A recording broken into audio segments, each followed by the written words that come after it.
Chapter 12. The person is not reality. So, before we even begin the chapter, we have to understand the meaning of the title.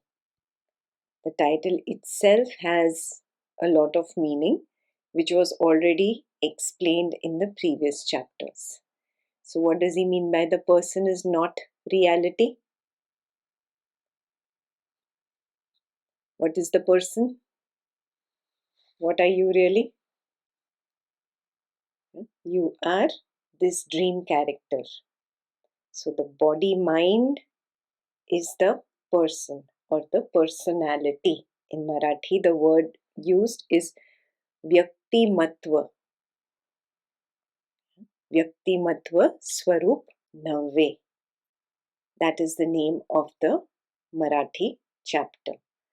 Vyaktimatva Swarup Nave. So it's actually personality. And what is personality? This body mind. This that my parents have labeled as Ekta.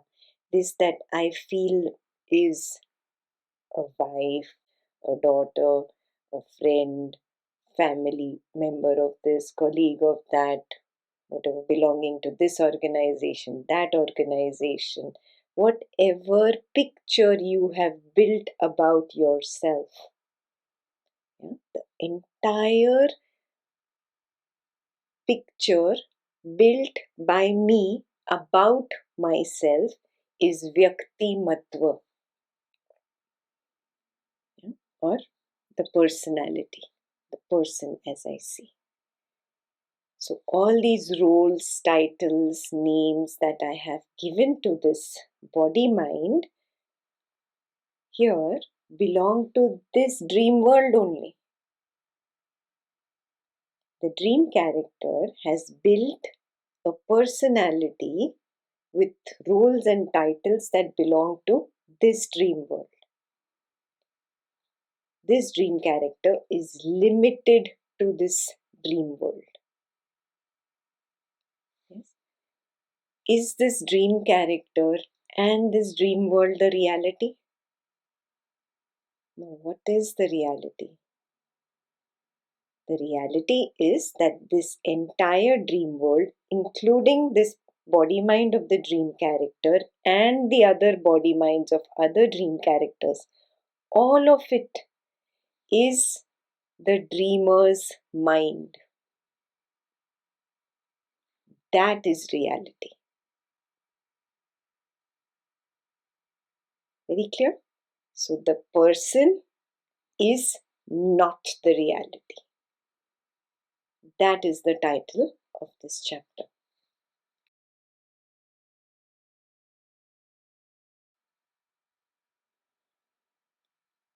So now we have all been to a movie theater. While watching a movie, many times you have noticed that you forget that you are the audience and you get completely engrossed in the story, whatever it is, thrilling and suspense, and you forget that you are this person sitting here in the audience, in the chair, and you start feeling that you are on the screen. You become one with the tragedy of the heroine, you become one with the drama of the hero. For some time, you completely lose yourself. Now, if suddenly you stand up and you start advising the hero heroine, don't do this, listen to me, stop doing this, what are you doing? Are you crazy? What will happen? You will be shooed out of the theater. Yes, because you have become insane. You have started advising the hero heroine, come on, change, you cannot do this. Exactly the same thing has happened here. You have forgotten that you are the witness of this story. You have forgotten that you cannot change the story. You have forgotten that this story has already been written, scripted, the shooting has been completed, the actor actresses have already received their remuneration. Yeah, what you're seeing is simply the final film. Exactly like that is your world. Your personal world is a final film. And when you wake up from the deep sleep state to the waking state, you have suddenly been positioned in that seat in the theater where you can now only perceive the story. That's it. You cannot change the story, and you have forgotten this truth. You have forgotten that this projection of my family, my friends, my money, my career, my job, all of it is the final film. I cannot change anything here. Yeah, now what happened in this forgetfulness is that I didn't like that I could not change. So I pretend. Every time a thought comes up, I pretend that that is my thought.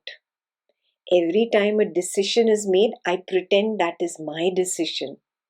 Every time this body mind does an action, I pretend that this is my action. I have forgotten that I have zero free will to act, do, think, or even experience. I have forgotten that I can only know the story as it reveals itself, frame after frame. I have completely forgotten this. Yes, Advaita Vedanta brings us to this truth, that recognize that you are just that field of awareness. And it's an infinite field, it's not a person. So there is no limited I inside.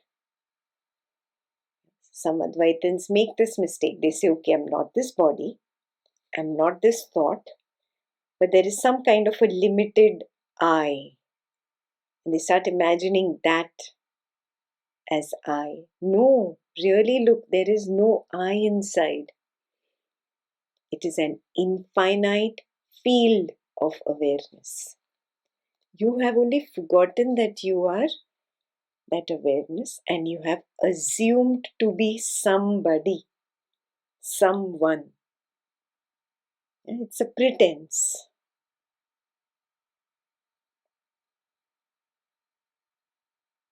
So now that I realize that I have forgotten, that I have started perceiving this image of this body as I have started perceiving the sensations of the body as I have started believing in the person or the personality. This is my strongest conditioning.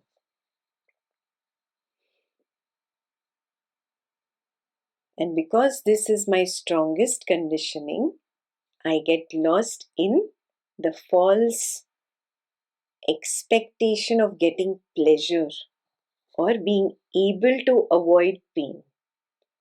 I cannot grasp any pleasure or avoid pain because I cannot act, I cannot do, and I have forgotten this.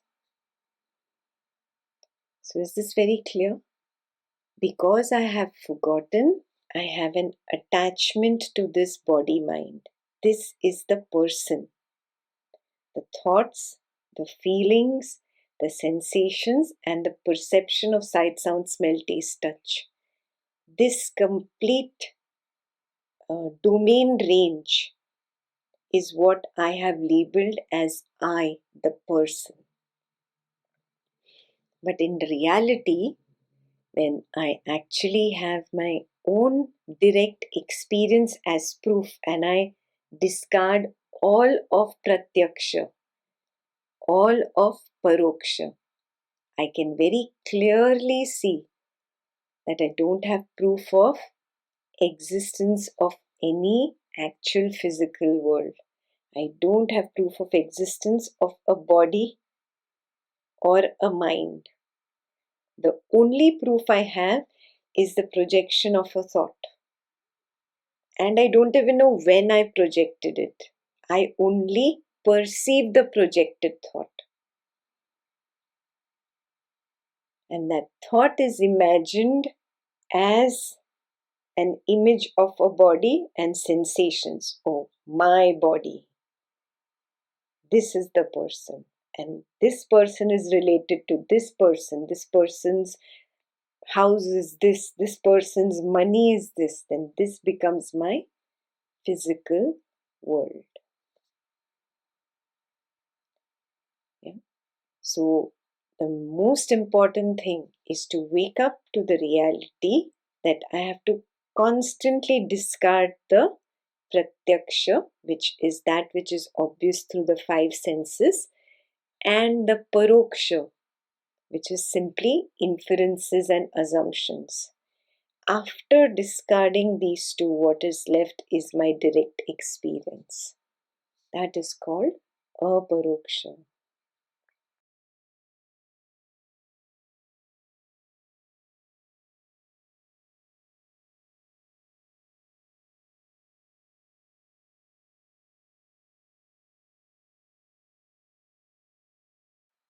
So far is clear? So once I recognize that it is nothing but the witness forgetting itself, assuming itself to be the body mind, which is the paroksha part, and believing so strongly that it is a male body or a female body, that is the creation of the person.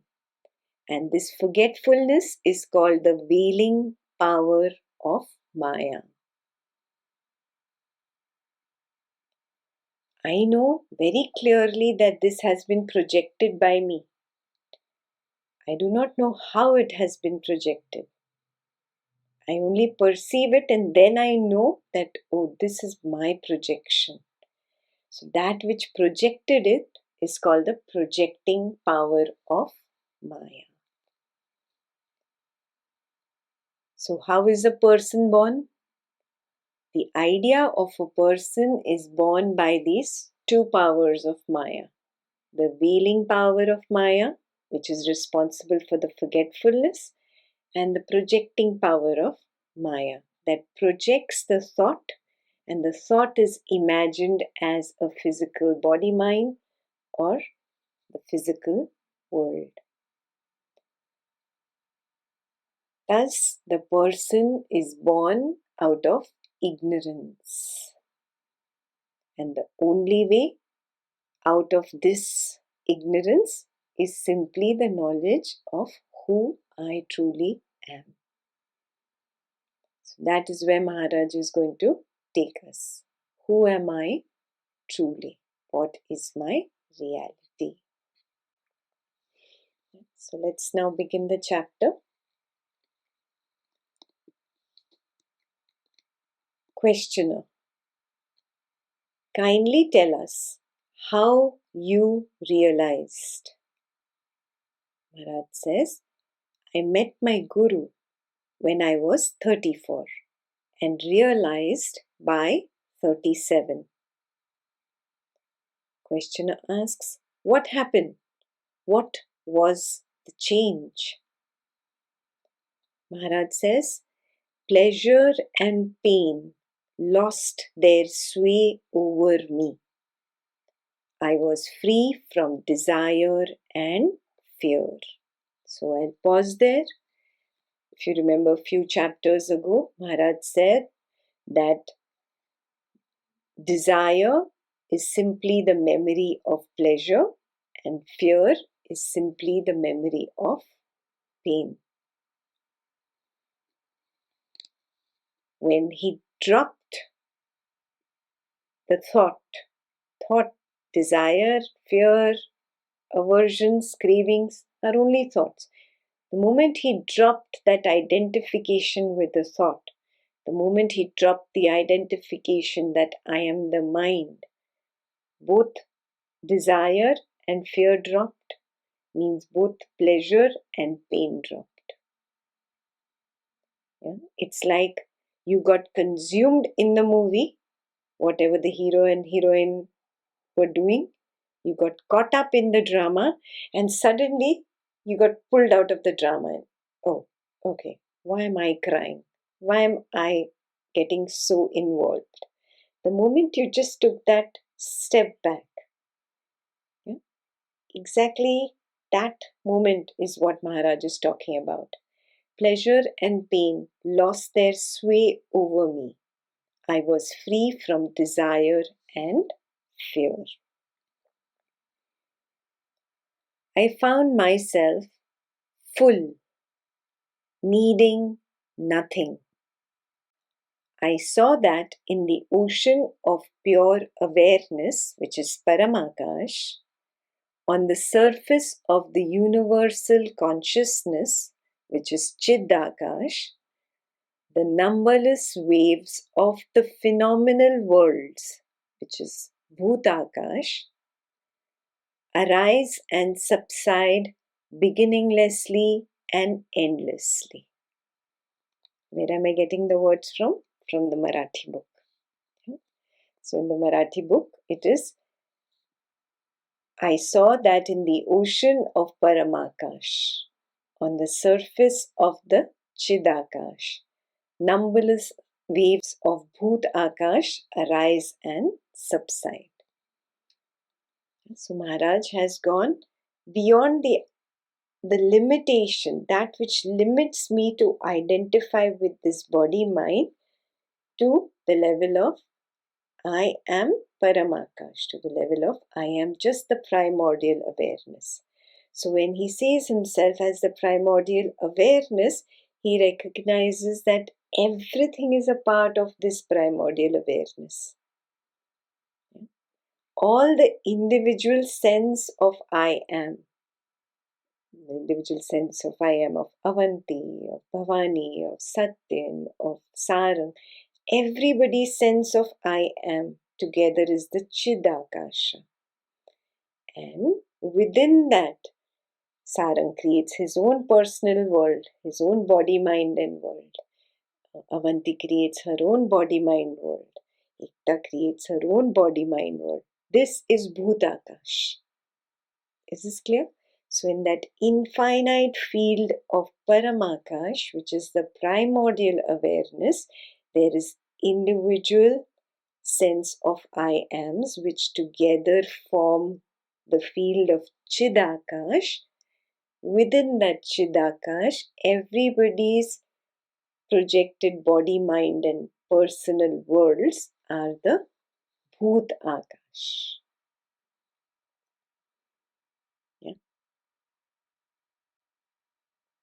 This is Bhut Akash. I project my own body, mind, and I project my own world.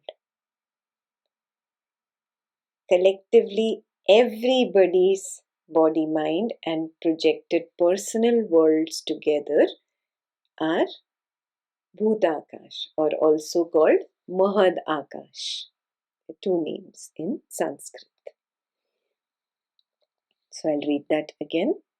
I saw that in the ocean of pure awareness, on the surface of the universal consciousness, which is Chidakash, the numberless waves of the phenomenal worlds, which is Bhutakash, arise and subside beginninglessly and endlessly. As consciousness, they are all me. Sarang is not different from me. Avanti is not different from me. Satyan is not different from me. Hemant is not different from me. They are all me. As events, they are all mine. So whatever is happening there, whatever perception of sight, sound, smell, taste and touch, they are all mine. Why? Because I am that primordial awareness, that infinite, vast field of nothingness. Yet, it is full of this life. It is full of consciousness. I am that. There is a mysterious power that looks after them. That power is awareness, means primordial awareness. Self, life, God, whatever name you give it. It is the foundation, the ultimate support of all that is.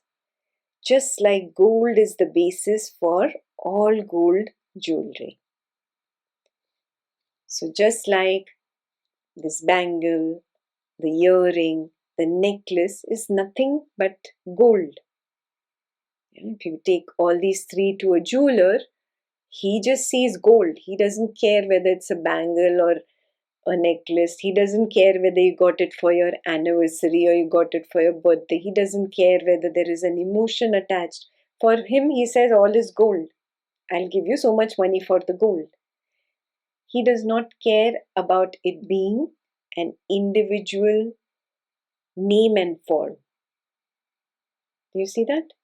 Just like that, Maharaj is like that ultimate jeweler who has recognized that everything is awareness. There is nothing outside of awareness. Within awareness, a thought got projected that said I. And within that field of I, the remaining thought tail got attached, like I am this body, or I am this woman, I am this man, I am the parent, I am the child, I am a businessman, or this is my money, this is my mansion. So everything got projected. The name and form got projected where? In what? In that primordial awareness. So recognizing again and again that I know this very clearly. I recognize that emptiness, that nothingness, that nobodiness that I am. I get a glimpse of it, but again I forget it and I latch onto this body mind thinking this is who I am. So Maharaj is taking us from this body, mind and world to that Param Akash that I am.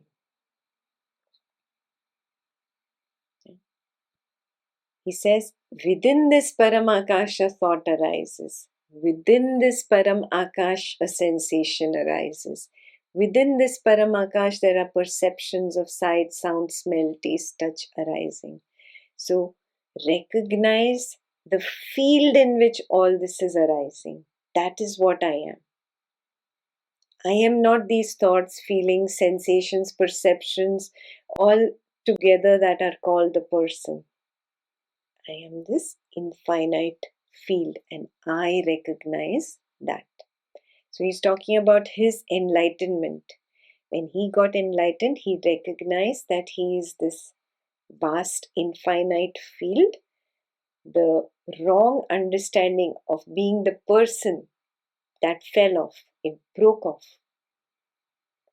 So the identification with thought snapped.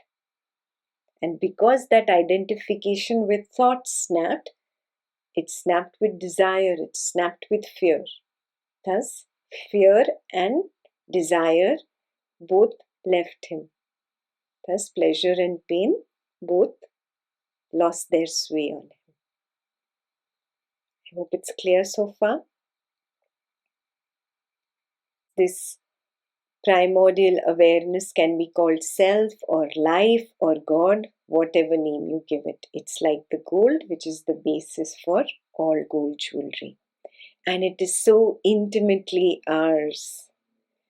He's talking about the nothingness that is not perceivable, that cannot be known, You can just be it. Yeah? That is so intimately belonging to every name and form. It is so intimately ours. Abstract the name and shape from the jewelry, and the gold becomes obvious. Be free of name and form, and of the desires and fears they create. Then what remains? So if you drop the name and form, which is perception of sight, sound, smell, taste, touch, and you drop the thoughts, which are desires, fears, all the extra emotions. You drop all this disappears. Then what is left? The questioner says, nothingness. In the Marathi, it is spelled as shunyata, nothingness. Maharaj says, yes, the void remains, but the void is full to the brim. It is the eternal potential, as consciousness is the eternal actual. Usually people think void is nothing. It means there's nothing there. Yeah. So he's saying it is a void, that is correct. But it is not a dead void. Yeah. It has consciousness, the sense of being alive that you feel right now. That is being conscious, right? That does not belong to the body. That does not belong to the thoughts even. So it does not belong to the mind. That consciousness is what is the content of the void, or its nature, the aliveness. Yeah? So I'll read that again. The void is full to the brim. It is the eternal potential, as consciousness is the eternal actual. So the questioner says, by potential you mean the future? So Maharaj says, past, present and future, they are all there and infinitely more. So we did this self-exploration where we understood that the now is what is now because of me. I impart reality to the now. And what is this me? What is this I that is imparting reality to the now? The consciousness, the aliveness. Yes. And that is all of it, the past, the future, and the present, and more. Now is vaster than just the present. Yeah. Present is nothing but this moment and it's gone. This moment and it's gone. Now is like akin to the space of this room. In this room, people can come and go. People can come and go. Does anything happen to the space? It is just there. Yeah? So like that only, the present moment comes and it goes. The present moment comes and it goes. The now is bigger than just the present moment. Yeah? So I'll read that now. Past, present and future, they are all there and infinitely more. This is the meaning of the word eternal potential. And eternal actual is very clear. Consciousness is eternal. It is the actual. It is the reality. Questioner. But since the void is void, it is of little use to us. Maharaj says, how can you say so? Without breach in continuity, can there be rebirth? Can there be renewal without death? I'll pause there and read it from the Marathi book.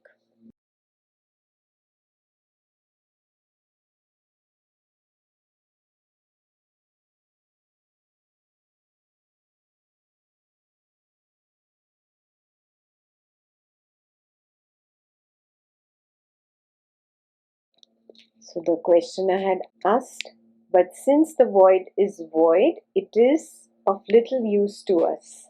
And Maharaj says in Marathi, असे कसे म्हणता, सातत्यात खंड पडल्याशिवाय पुनर्जन्म कसा संभवेल? मृत्यूशिवाय नूतनीकरण होईल काय? झोपेतील अज्ञान ही ताजे तवाने करणारे, टवटवी आणणारे असते. मृत्यू नसता तर आम्ही नेहमीच जुन्या पुराण्यात कायम वार्धक्यात रुतन राहिलो असतो.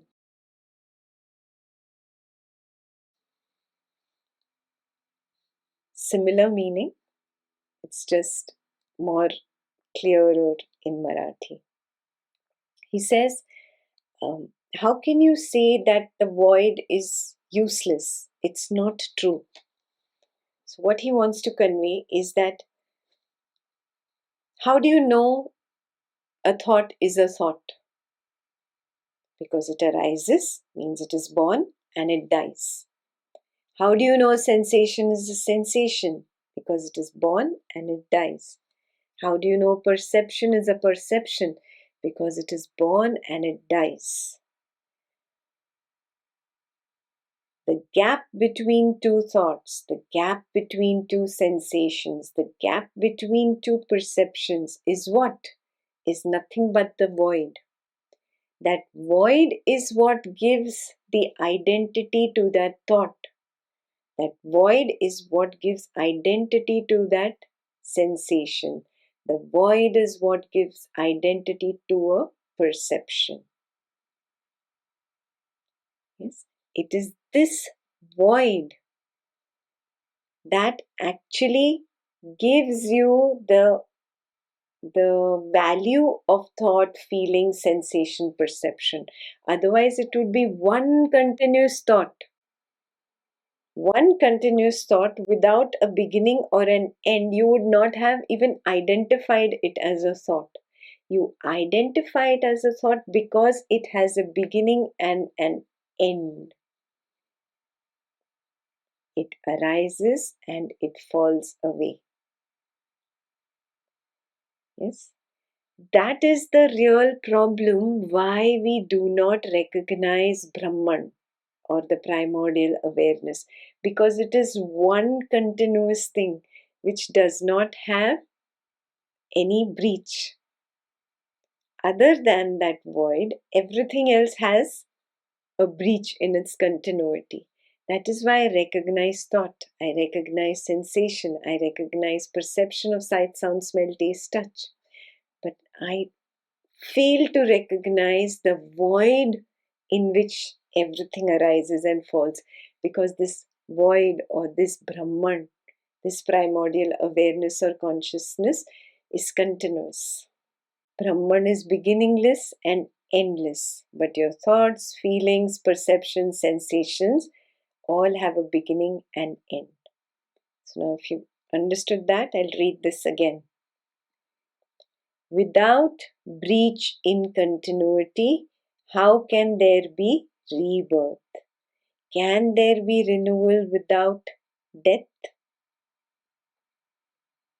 Yeah, so you would not know something unless it went away. So it's not that the void or the gap is useless. In fact, the gap gives the value to thought. That gap gives the value to sensation. Gap gives the value to perception of sight, sound, smell, taste, touch. So basically, the gap or the void gives value to your entire life, because your life is nothing else but perception of sight, sound, smell, taste, touch, thought, sensation, and feeling. There is really nothing else in life other than this. So that which gives importance or value to every little thing in your life is the void. Both is required. thoughts, feelings, sensations, perceptions, and the void. So, birth and death both are required to appreciate it in its entirety. Being and non-being both are required to appreciate it in its entirety.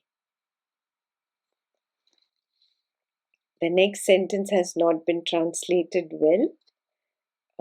Means there's a grammatical error there. So please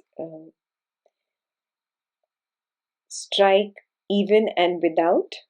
The sentence is actually, the darkness of deep sleep is refreshing and rejuvenating, similar to death. And if it would not have been so, we would have been bogged down forever in eternal old age. In English, it's translated as senility, but that is more like a weakness of the mental functions, not necessarily that is what Maharaj is saying. You would forever be old. Yeah? You would have childhood, you would have your teenage, you would have youth, you would come to middle age and then come to old age. And if there was no death that was going to happen to you, you would be stuck forever in old age without death. So death is equally important so that there is renewal. Clear? He's still not talking about birth and reincarnation. We will see that in another chapter. So the questioner asks, is there no such thing as immortality? Maharaj says, when life and death are seen as essential to each other, as two aspects of one being, that is immortality. This is very, very important. When you see that both life and death together give me the complete picture, see it in every moment to moment. Thought is born, it stays and it dies. Next thought is born, it stays and it dies. Yes, between these two thoughts, the gap is very important because that gap gave birth to the next thought. Yeah? So the birth and the death both are equally essential. Both together, when I see, I understand, oh, this is immortality. Because I am not this thought, I am not this sensation, I am not this feeling, I am not this perception, but I am the primordial awareness in which these arise and fall away. I am immortal. And what is the meaning of I am immortal? In me only thoughts arise and they die. They die in what? In me, the void. Where are they born? In me, the void. Yes? So the birth and death seen together, that is immortality. Clear? We've always had a wrong understanding of immortality, that only the perception of sight, sound, smell, taste, touch of this big physical body should be continuous, never ending. That would be immortality. Continuity is not immortality. Yeah? That's what he will tell us now. When life and death are seen as essential to each other, as two aspects of one being, that is immortality. To see the end in the beginning and the beginning in the end is the intimation of eternity. Definitely, immortality is not continuity.